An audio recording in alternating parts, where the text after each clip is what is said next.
What up? T-Bob here. And Jake as well. And look at you. You done stumbled upon little OTB Saints, where we bring you all the latest black and gold coverage. Who are the Saints going to draft? Who's going to be their quarterback? What does the salary cap look like? All that information and more. Hope you enjoy it. Like, subscribe. There is maybe an interesting hypothetical for Saints fans. There's a piece written about blockbuster trades that could really change the NFL going into this new season. And one of the ones that was proposed, Jake, was a reunification of Davante Adams and Derek Carr.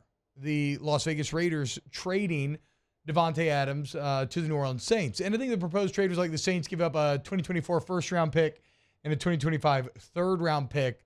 I want to explore a couple of things. Let's start with the Saints. First off, Jake, am I wrong in that, am I being dumb in that my initial reaction to that trade is I don't think I want it?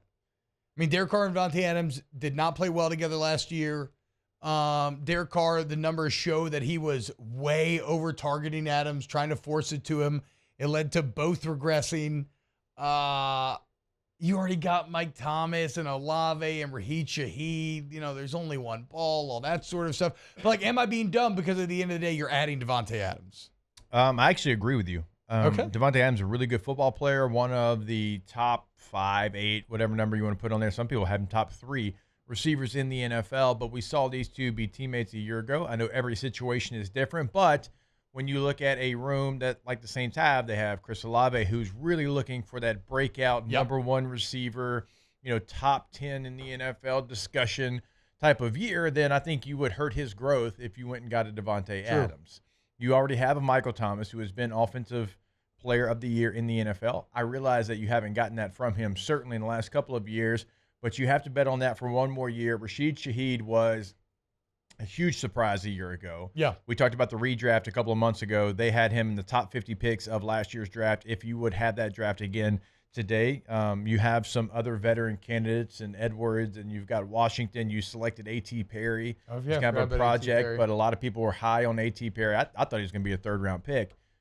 That room's healthy. Do you really want to give up assets to go get a really good player? This is not against Davante Adams, but him and Carr did work together last year. It did not end up with them in the playoffs. And we saw that like a little bit at LSU with Jaden Daniels having to try to force it to Kayshon Boutte. Yeah, true. You know? Actually, I think we talked about it earlier in the show. They kind of perfectly mirror one another, where there was so much resources put into making the pairing happen that then the pair felt like they had to make it work. And it didn't work in the college level, and it didn't work in the NFL level. And that does beg the question then, Jake, where's Davante Adams at nowadays? So, I mean, he leaves Aaron Rodgers.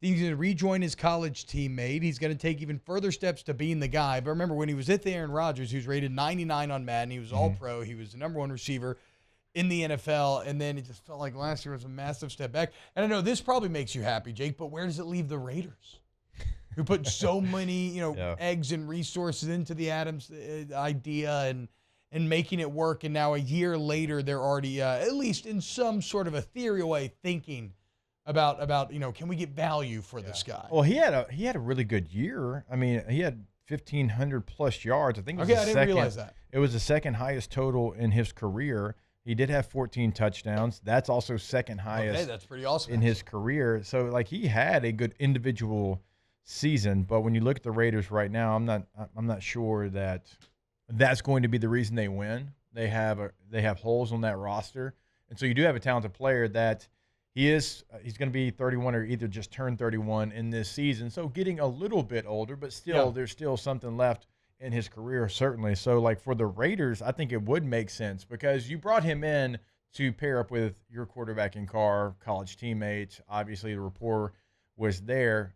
So this isn't against the player, but I think you can get assets that would help your franchise better. And if you're Davante Adams, you can be a missing piece. Like imagine if Davante Adams went to the 49ers. Yeah. I mean, what that would do for them. Now they've got good receivers, but they've got unique receivers like Debo. Like he's a jack of all trades type of guy. Like he can do multiple things. Ayuk's a really good player, but if you have Davante Adams on the other side, so there's certainly teams out there that would benefit from him more than the Raiders, and then the Raiders would benefit more from getting draft choices or whatever they would get in return. Wow, just amazing black and gold takes right there, Jake. I don't think I've ever heard any takes that are better than the two guys that just gave you that take. And you can keep getting them by going ahead and liking, subscribing, ringing the bell to get notifications when we post. Have a great day. We'll see you on the next OTB Saints.